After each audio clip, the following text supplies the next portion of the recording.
A video circulating on social media is raising more questions in Green County, the connection it could have to one man's disappearance.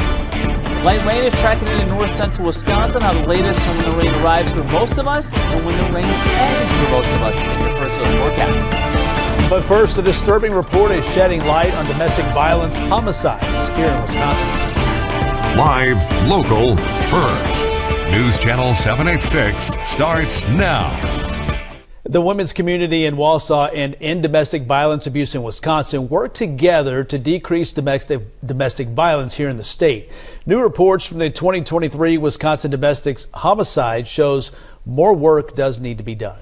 The report says 1 in every 6 domestic violence homicides in the United States is committed here in Wisconsin. News Channel 7's Haley Clevenger spoke to the women's community about why these cases keep growing and what can be done. Haley, why is Wisconsin rated in this report as one of the worst states for domestic violence victims?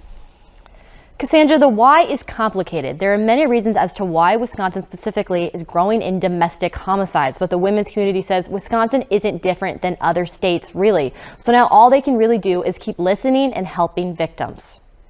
The why could be a list of things. What the women's community does know is some of these cases aren't being treated as serious crimes. When we're in our court systems and misdemeanor crimes of harming your partner aren't held in very high regard. They're not taken very seriously when there's a history of a pattern of behavior. In the 2023 Domestic Violence Homicide Report, 85 people in Wisconsin died of domestic violence. What they've seen as a problem in their eyes is blaming the victim. So we use denial. So we listen to the lies that they're saying to us because, again, we want it to make sense. And if my best friend is doing something, I don't want to know that part. At the women's community, all of their rooms are full and the need continues to rise. At the same time, the visits to get help are growing too. There are still so many people who are suffering in silence, who feel so much shame and they're living in these situations. We want people to know you're not alone. There is help out there. The women's community says it would help to create a bill making domestic violence a felony in all states. But that won't stop abusers. What can be done is teaching more people about the signs of toxic relationships and showing people you can get out. Verbal abuse is a problem. Calling your partner terrible names, degrading them, those are all problematic behaviors. Healthy relationships don't hurt. It doesn't hurt to be in love. There are many forms of abuse. This includes financial, emotional, sexual, psychological, and more. The Women's Shelter also works with men. If you need or know someone who needs help, call 800-799-7233. Your First Alert Radar Network has some light rain showers right now moving into north central Wisconsin. Nothing very well organized here. Just went outside a few minutes ago. A couple sprinkles falling here in the Wausau area. But right now the air is so dry. A lot of this rain may not be making it to the ground, but I think later on tonight we'll see these relative humidity values around 98%. Better chance for it to actually make it to the ground than evaporating before it makes it to the ground. So tomorrow morning though, late Wednesday, early Thursday, best chance for showers mainly east. So heading towards Shawano, Green Bay, Manitowoc. So kids school bus stop tomorrow morning. I-39, Highway 51, Rhinelander, Merrill, Wausau, Stevens Point have some of that rain gear. To the west will remain dry, but we're only looking at around 1/10 of an inch of rain. Temperatures tomorrow back in those upper 40s, close to 50. The best chance for around 1/4 to 1/2 inch of rain, mainly far eastern side of the Badger State. But coming up, we'll talk more about our next weather maker, and that could be a significant change across north central Wisconsin. We talk about those changes in 7 minutes or less. We now know the names of the 5 people killed in a crash in Verona almost 2 weeks ago. 2 are from Crandon. Jeff and Lynn Bauer were members of the organization Breakthrough T1D. The group is dedicated to finding a cure for type 1 diabetes. The crash happened November 1st in the Madison area. The Dane County Sheriff's Office says the vehicle they were in went off the road and hit a tree. The vehicle then started on fire. 2 other people in the vehicle were from Minnesota. The 5th was from Belleville, Wisconsin. That's about 35 minutes south of Madison. 1 person is dead and another seriously hurt after a UTV crash in Lincoln County. The Sheriff's Office says it happened southwest of Merrill around 2 this morning. Investigators say the operator lost control, went into a ditch, and was thrown from the vehicle. He died at the scene. The passenger was flown to the hospital due to his injuries. The names of those involved have not yet been released. The man convicted in a cold case death in Door County has died in prison. The Department of Corrections says Richard Pierce died October 24th. He was serving a life sentence for the 1975 murder of his wife, Carol Jean Pierce. Pierce was found guilty in 2022 after a 6-day trial. It was the first conviction in the state to be made without a body. Wisconsin Attorney General Josh Kaul has released the 2023 annual crime lab report today. He says progress is being made in enhancing infrastructure and technology in the state's crime labs, which will improve the way cases are tracked. There was also an increase in fentanyl cases. The AG says there were 765 of those cases last year. The Green Lake County Sheriff's Office is investigating a video circulating on TikTok of a man who appears to be Ryan Bogart. He's the man investigators have been searching for since August after a kayaking trip on Big Green Lake. This video is from June. It was taken at Pacific Beach in San Diego. You can see the content creator Bailey Boomhauer holding a sign asking if anyone wanted free advice. That's when a man on a bicycle comes up to her asking this question. I go to Uzbekistan or stay here? Say that one more time. Do I go to Uzbekistan or stay here? Do you have family there? No. Why do you want to go? Meet a woman? So you've given up on meeting someone here? No, I'm married. The man has similar facial features in the video as Bogart. Authorities believe he is somewhere in Eastern Europe. In a Facebook post, the Green Lake County Sheriff's Office says they don't believe the TikTok video is of Ryan. A warning before you have your next get-together, what you can do to prevent getting sick. And Eric Hovde still hasn't decided if he's going to ask for a recount or not. The claims made and if there are any truth to them. News Channel 7 is live on. A heads up for drivers in Marshfield. Starting tomorrow morning at 8, part of North Peach Avenue will be closed. Crews will be repairing a water service leak in the area. The road is expected to be closed through the end of the day Friday. There will be a detour in place. We've got another road project to tell you about, this one in Wausau. Tomorrow morning starting at 8, Thomas Street between 12th and 3rd Avenues will be closed. Crews will be replacing lead pipelines there. The road is expected to reopen around 3 o'clock in the afternoon. It only affects those driving east. Westbound Thomas Street will not be impacted. Weather alerts are looking to our west. That's where the winter weather really is right now. This is portions of Oregon and also in the mountains of California, bringing winter storm watches, winter storm warnings, and winter weather advisories. We have yet to have a winter weather advisory or winter storm warning anywhere close to the Wausau area this fall season so far. And why? Because we have been so mild. Mid-40s at this hour, very little cool air off to our north and west, so we remain mild. So kids' school bus stop tomorrow morning. Likely need some rain gear to the east of I-39 Highway 51. Otherwise, mainly dry in the afternoon. Temperature upper 40s. The Wisconsin Department of Health Services says only 22% of Wisconsinites have received the flu vaccine, and only 11% have been vaccinated for COVID-19 this season. Today, the DHS is urging people to boost those numbers before gathering with family for Thanksgiving. News Channel 7's Bree Bialak heard from the DHS about why they're recommending getting vaccinated now. Bree, what can you tell us? Cassandra, the DHS's projections based on models from the CDC say overall this cold and flu season should be milder, but that might not be the case if vaccination rates go down. Flu vaccination rates are increasing for the first time since 2021, with almost 1.3 million Wisconsinites already having their flu shot. COVID-19 rates are also up by about 1 or 2%. But with only 2 weeks until Thanksgiving, the DHS says the best way to start preparing is by getting your vaccinations now. It takes at least 2 weeks to get full protection. If people get vaccinated right now for flu, they will have protection going into Thanksgiving holidays and also have that protection for the Christmas holidays and also for New Year's holidays as well. If you can't get in before Thanksgiving, House says the general consensus in the health community is to get in before November ends. For any questions on timing your vaccinations or scheduling an appointment, talk to your local healthcare provider. The Oneida County Health Department is launching a new CHIP, short for Community Health Improvement Plan. It's designed to address the health needs of the community. The 4 health priorities they will focus on include housing, child care, substance use, and mental health. Tonight at 10, our Sloan Wick will share more about how the department will use that plan. Another man's trash is another man's energy. How a landfill is turning out power to help others in the county. Fall. Eric Hovde is not conceding in the U.S. Senate race, despite the AP calling the race for Senator Tammy Baldwin last week. Although eligible, Hovde has not called for a recount. Our State Capitol Bureau Chief Vanessa Kelson fact-checks Hovde's claims about the election. Top Wisconsin Republican officials tell me they were under the impression that Hovde would concede yesterday and were caught off guard when Hovde then posted a video to the social media platform X espousing misleading claims about the sanctity of our elections.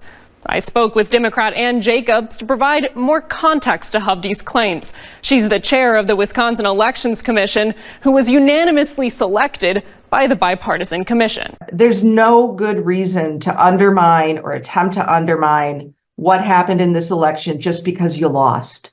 Hovde says some precincts in Milwaukee had a, quote, turnout of over 150% of registered voters and in some cases over 200%, implying more people voted than were registered to do so. This is one of the greatest conspiracy theories, and people bring it up all the time, and it's just a matter of math. Wisconsin allows same-day voter registration on Election Day. So no matter how many registered voters there are the day before Election Day, there will be more than that on Election Day. Hovde says he was, quote, shocked by what unfolded on election night, going on to describe the 108,000 ballots Milwaukee reported at 4 a.m. But due to state law, ballots aren't allowed to be open until 7 a.m. on Election Day. Everyone in Wisconsin knew going into this election that that was going to be completed most likely in the very early morning hours of November 6th. So when it comes to our elections, the chair's message to Hovde is clear. You're going to have to figure out an answer to why President Trump won and you lost, other than the voters preferred the other candidate. Hovde's team did not respond to multiple requests for interview or comment. For now, in Madison, Vanessa Kelson. All right, Mark is back. Mark was on a walk this morning, and it was so windy and gusty. Couldn't even hear with the AirPods. You got to put a hat on. Get the noise canceling or something. Or maybe those. upgrade a little bit. I don't know how you can noise cancel. I know you listen to 80s rock. It is kind of contradictory. It does sound that way. Yeah, it does sound It's that not way. noise. Okay. It's music. Yes, It's good good music. Yes, 100%. I'll let you guys work this out later. We're talking about those rain chances again ending tomorrow, but also this upcoming weekend if you have plans, kind of an outlook for the upcoming weekend. 50 degrees on Saturday, 49 on Sunday. So again, if you have those weekend plans, if you're putting up a few of the holiday lights, doing things like that, this would be a great weekend to do that across north central Wisconsin rather than next weekend because, well, we all know what could happen in mid to late November, how things could be changing. Now tonight, a few sprinkles, a few light rain showers. A lot of this may not be hitting the ground right now. Better chance, though, for it to be making it to the ground due to dry air here. But again, to our west, the air is not as dry. That's over towards the Twin Cities. So this looks like a large weather maker, but in theory, it's not really going to see much for I-39 Highway 51. And this, we are basically mid-November. And look, the only snow right now is in Canada. So most of the lower 48 in mid-November with a storm system coming, we're dealing with mostly rain and not snow. But I do see a significant pattern change. We talked about it Monday, talked about it Tuesday, and tonight. This is going to be the big weather story moving forward once we get through tonight, that we're going to see a transition from above average temperatures to below. And when you see that transition, especially in November, that's when we could see a much larger storm system coming our way. But not for tomorrow. Tomorrow, those sprinkles early, then slowly decreasing clouds. I still think tomorrow will be cloudy most of the day. So Kids School Bus Stop, Wausau, Stevens Point, Merrill, Wisconsin Rapids, have that rain gear ready. It's not going to be heavy rain by any means, but still dealing with some light rain showers. Temperatures tomorrow in Rhinelander, upper 30s, finishing the day in those low 40s, and Stevens Point, upper 40s, close to 50. Now, here's the next weather maker. I'm going to spend some time on this after we get through the rainfall potential. Around 1/10 of an inch, better chance for 1/4 to 1/2 inch far eastern side. Now, this is Tuesday, so about a week from now, dealing with rain, then changing over to some snow, then potentially back over to rain again. So again, a lot of moving parts here of this complex storm system that's possible. So I want to get ahead of it. Really want to tell you that we're going to focus on this a lot late next week for Wednesday, Thursday, into Friday. Could bring some rain and also snow accumulation leading up to the 9-day gun deer season. Could be a lot of wind as well. So just something to keep an eye on. But before we get to mid to late next week, look how consistent temperatures are in the afternoon. We're looking at upper 40s, close to 50 Saturday, Sunday, and Monday. A landfill in Minnesota is home to the state's first ever geothermal cell. Below the sand you see there is a bunch of pipes and clay. As garbage continues to pile up and decompose, it will start to give off heat and produce a liquid called leachate. The geothermal cell is expected to save the county thousands of dollars in other heating sources and power a new wastewater facility. Wisconsin's deer management units will be up for discussion. The first of 4 open houses will be held tomorrow in Woodruff. The DNR will talk about any proposed changes to the state's deer management units. The other discussions will be held in Cable and Adams. A 4th open house will be virtual on November 18th. If you live in Antigo, the DNR needs your help. The city is an applicant through the Safe Drinking Water Loan Program to improve its public drinking water system. They want to know your comments about the decision and the potential environmental impacts of the project. Submit your thoughts by November 27th. The DOT will hold a meeting to discuss a busy highway in Rhinelander. The public is invited to an information meeting about US 8 from Wisconsin 47 and 17. The meeting is scheduled for November 19th at 5 o'clock. At Rhinelander City Hall. Well, it's National Signing Day for high school students. Hear from athletes on their commitment to Division I programs. Next in sports.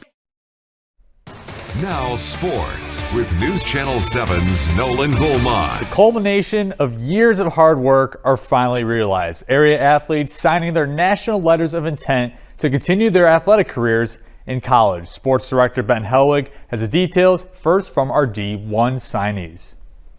9 area high schoolers signing their national letters of intent on signing day to play at D1 schools, beginning at Wausau West with 3 signees. First, Nicholas Federici will continue his lacrosse career at Cleveland State. The other 2 West signees continuing their softball careers. Claire Kalmus is headed to Wisconsin to be a Badger. Taylor Liebelt signing with Illinois State. To do this together on the same day is a dream come true. Having a friend that's also going to D1 is just so memorable to me, and she's supported me through it all, and I've helped her through her rough patches, and she's helped me through mine. We used to always tell each other that, you know, we're going to dream big and we're going to accomplish our dreams, and just sign together is something that I don't have words for. Kalmas will have a Badgers teammate joining her from DC Everest. Sydney Spears signing to play softball at Madison. Not the only Everest softball signee is Addie Cluck, inked with Queen's University.